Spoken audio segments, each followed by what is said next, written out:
What's up, guys? This video is all about the Terache Beadlock wheel. It's going on sale in a couple weeks. The price is going to be $164.99. That's the normal price. We're going to do a pre-sale. It'll be 15% off during the pre-sale. So use my promo code on the screen. So that'll bring the price down even more. This is a super strong, super light beadlock wheel. I put a ton of time into testing this thing and making sure it's good to go for y'all. It's going to be a game changer. So in this video, I'm going to walk you through how beadlock wheels work, some of the common issues I have with other beadlock wheels, how we address those issues with this Terache beadlock, and then I'm going to show you the specs and the weight and all that. This is a 14x7 wheel. It's 4x136/4x137 lug pattern, so it'll fit all those machines. And then we're also going to have a whole line of spacers to help these wheels fit the Honda ATVs, because Honda ATVs need unique offset as well as that smaller lug pattern. And there's going to be a black ring option and a red ring option. But again, all the details are at the end of the video. Hope you guys enjoy. All right, guys, here they are. This is the very first set of the Terache ultralight beadlocks. Well, I should say the first production set. I've had a black prototype set I've been messing with for a while, but I finally got this set of the red rings, and it looks awesome on the XMR 850. It's almost the exact same shade of red. Can-Am red, very cool. So this video is gonna be the official unveiling. These wheels are gonna be awesome. They go great with our Aztex tires. That's kind of our whole thing, right? Keep it light.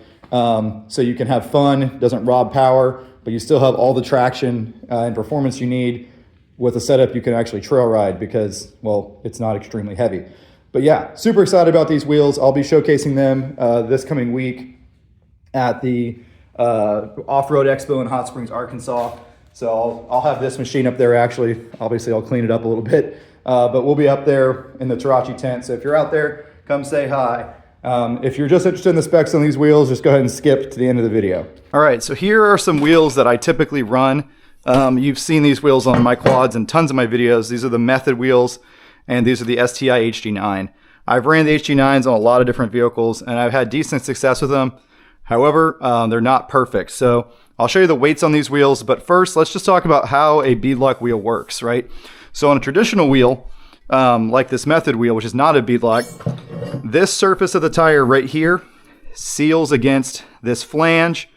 That's how it keeps the air inside the tire. That works great, but if you go to low PSI, you can have the tire bead walk away from the flange. It'll get mud and sand in it, and that can cause leaks. Okay, so that's why we run beadlock wheels. A beadlock wheel takes one of your beads, and instead of having it sealing against this flange, like on the inner, it actually clamps it down on the outer. So you're not relying on the air pressure to hold the tire onto the wheel. You actually have bolts clamping the tire down. This is good because it means this outer bead can't get mud in it and it won't leak. The problem is that when you do that, you're not sealing against this surface, right? You're actually sealing on this surface, which is contacting the inside of the tire. I'll show you that. I'll mount it up and show you that. But so this surface right here is real important. One problem with the STI is that this surface is kind of small area. You really want this to stick out a little bit farther. And this is a smooth surface here. And on a lot of really good rims, you have a ring cast into this surface that helps it seal better. So that's some stuff I'll show you on my wheels that we were able to incorporate. The big problem I have with both of these wheels is this bead seat area. I see this problem all the time. Most wheels I buy, this bead seat is just way too wide. So if you measure from the flange to the start of the bead seat, it's about 17 millimeter for the STI. Yeah, right about 17. And it's about 19 millimeter for this Method. That's just way too wide. Okay, I've gone out and measured a ton of different mud tires and OEM tires, and they're all about 12 millimeter. So this one's 11.9. So basically, all of these ATV, UTV tires are thinner than car tires, and I think a lot of manufacturers are using car tire specs on these wheels, and that's just not good. So every time I've dismounted these wheels, I've found a ton of mud and sand sitting in this groove right here because the tire will walk away from the flange. The bead hump, retaining hump's too far away. It lets the tire walk back and forth 6, 7, 8 millimeters. And when it's doing that, it's letting mud get into the bead, causing leaks. So that's the one thing I really wanted to fix with these wheels, the Terache wheels, is we wanted to get the retaining hump close enough to the flange to keep that tire from walking around. All right, so I actually threw this one on a wheel to kind of better illustrate what I was showing you guys there. Some guys on Patreon had questions about this. So when you bolt down your beadlock, you're sandwiching the tire bead between two pieces of aluminum. So before you bolt it down, it looks like this, right? It's gonna get pushed down like this, and that's what's gonna make the seal. But what's interesting, like I was saying, is the seal is being made on the inside of the tire, not this outside face. So when you put your beadlock ring on, you can see there's a pretty big gap there. And there kind of needs to be, right? Because this ring has to go down and compress the rubber to make that seal. You're never gonna have a perfect seal between the ring and the rim. Now, there are some crazy 2 or 3 piece designs that are, real expensive, and they have some O-rings and stuff. But this is how 99% of the beadlocks you guys are gonna find work, is where the beadlock is actually sandwiching the tire down, creating a seal on the inside of the tire wall, that inside bead, against that surface on the rim. So these are the old ITP single beadlocks off of my Wolverine, my 850 X4 Yamaha. They have a ton of issues. The first issue is that the powder coat started flaking off like that, and it's flaking off in the surface where the wheel seals, and it's causing leaks. So that's really not good. The second issue is that a bunch of the bolts, when I remounted them, stripped out or broke off or welded themselves in the hole. So I've actually gone and drilled it like this. But make sure you use anti-seize when you're mounting beadlocks, just because there's always going to be a little bit of a gap here. It's not going to be watertight. Water can get into the threads. So you really want to use a good quality fastener with anti-seize. But the biggest problem with these wheels is that this beadlock ring is pretty thin.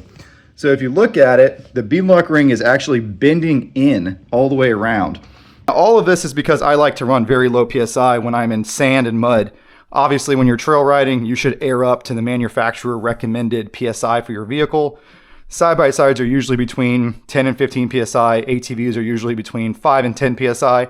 That's for trail riding or hitting pavement or higher speed stuff. But when you're in the mud and sand, I frequently run 1, 2, or 3 PSI to maximize the traction. So while I got these wheels here, let me show you how much they weigh. Here's the 14x6 method. So it's only a 14x6, and it still weighs 15.7 pounds. That's pretty heavy. Here's the 14x7 STI beadlock with the hardware, 16.2 pounds. So these wheels are both on the heavier side. Wait till you see what my wheel weighs. All right, guys, here's the Terache beadlock next to the old STI HE9 alloy. I'm going to show you a few key differences / improvements. So if you measure the size of this flange here, we got 12.5 millimeters on the STI. On the Terache wheel, you've got 16.8 millimeters. So the reason that's important is because it gives you a lot wider of an area to seal, and it also makes the tire more stable once you get it on the rim. Also, you'll see we've got these raised grooves. There's 2 humps that make a circumference around that mating surface, which helps you get a much better seal on the inside of the tire like I was showing earlier. Again, we did a lot of stuff to try to make sure these things seal as good as possible. This wheel's a little beat up now. Got a lot of anti-seize on it. I've mounted it and dismounted it on several sets of tires. I've tried everything from Assassinators to Max's sticky rock tires on this wheel. I've mounted a ton of stuff to make sure everything mounts good for you guys, and we've had no issues at all. The other big improvement I want to show you is this flange down here. So the distance from the flange to the start of the bead retaining hump is about 12.5 millimeters on our wheel. Of course, with the STI, like we showed earlier, it's about, get it right there. It's about 17 millimeter. So this wheel is specifically designed to seal perfectly with an ATV or side-by-side tire. I've mounted on a ton of different tires. It fits great. And that hump being closer to the flange means that the tire is not gonna be able to walk away from it, causing leaks. Super excited about that. That is gonna save me so much time dismounting tires and cleaning out beads. Now let me show you the weight of this sucker. Now for the part you guys are all waiting for, the weight. There's just the rim. Right about 11 pounds. Here's the ring. Gets us up to 13.3. And here's the hardware. Right at 14 pounds flat with the hardware. So that's the lightest beadlock I've come across, and I'm pretty excited about that. Another thing to point out is look how thick our ring is compared to your normal beadlock ring. So really nice thick ring. That's important to keep it from warping and keeping good pressure on the tire seal. So yeah, 14 pounds with all the hardware, pretty hard to beat. All right, let me show you the actual specs on this wheel. So this wheel is a ET, which is your offset, is 35 millimeters. So that's about a 5+2. You can tell here it's a pretty standard ATV offset. We picked 5+2 because this is what you want on the front of most ATVs and UTVs, Pioneer 1000, Can-Am X3, etc. So that's your offset is 35, and then 4x136 is the lug pattern. We did 136 because 136 and 137 are totally interchangeable. That's kind of common knowledge. We measured a bunch of Can-Ams, and especially on the Can-Am ATVs, they tend to be closer to 136. And all the Hondas we measured were exactly 136. So we went with 136, but again, these will totally fit all the Can-Am ATVs, UTVs, Pioneer 1000, Talon, anything with 137 or 136 lug pattern. Now, the next question I'm going to get is, why aren't you making wheels for the Honda ATVs? Well, we do intend these wheels to be run on the Honda ATVs. The problem is if we make wheels for like a Rancher, for instance, we've got to have a different lug pattern to be 4x110, and we've got to have different offsets front and rear. That's just way too much inventory. So what we're doing is we're coming out with a whole line of really high quality custom wheel spacers to adapt these wheels to the Honda ATVs. So on the back of your Rancher 420, we'll have a very thick adapter to go from 110 to 136. And on the front, we'll have a thin adapter. Same thing for the Honda Rubicons. We'll have some really high quality thin adapters. And we're also going to have spacers for like the rear of a Pioneer. If you want your rear to be a little bit wider, like I do, we'll have a spacer for that as well. So once I get all those spacers in, I should have them in a couple weeks. I'll put all those specs in a video. But that's the idea here, is we have one wheel size and we have two options. You either have the red ring like this, or we have a black ring that is the same finish as the center hub. All right, so quick tutorial on how to mount these beadlocks. I'll make a full long version of this if you guys want, but basically I just use a bar of soap and I soap up the edge of the front of the rim, and then I soap up the inside bead on the tire. You should be using a bead mounting compound, but this tire has already been mounted a few times. And when I go to bead it, I'll actually put some bead mounting goo in here. I'm just in the house right now. It's 40 degrees outside, so I'm using a bar of soap, but it works pretty good. So then drop your tire onto the rim, make sure it's facing the right direction for your rotation. And then you just kind of go around and you're going to stretch the tire onto the rim. Get it as far as you can by hand. Sometimes you can get it all the way on by hand, depending on the tire. These Aztecs have really tight beads, so you're probably not going to have success with an Aztec. So get it as far as you can, grab your tire iron, and just work the tire over. This shouldn't take too much. Beadlocks are a little easier to mount than your standard tires for sure. All right, now it's sitting on the rim. Next thing we need is the beadlock ring. Definitely want to apply some anti-seize lubricant to the threads. I've already mounted this one up a few times, so the bolts are nice and lubricated, but that is an important thing to do. And then just go around and start every single bolt by hand. Make sure you use the washers.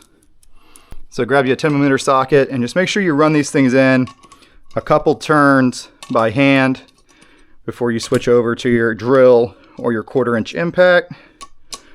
I'm going to fast forward to that's all done. All right, we got all this started by hand. Then we're going to take our 1/4" impact, put it in the lowest setting, and tighten these down in a crisscross pattern. All right, then I go to torque setting 2, and I'm going to do a complete circle.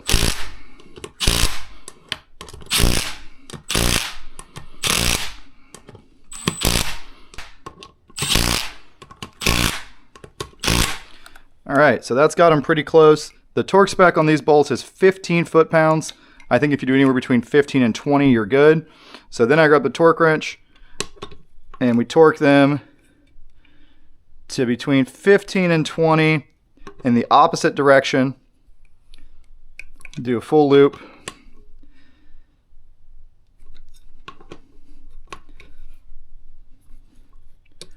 This is my old school Craftsman torque wrench. It's like one of those old bendy ones.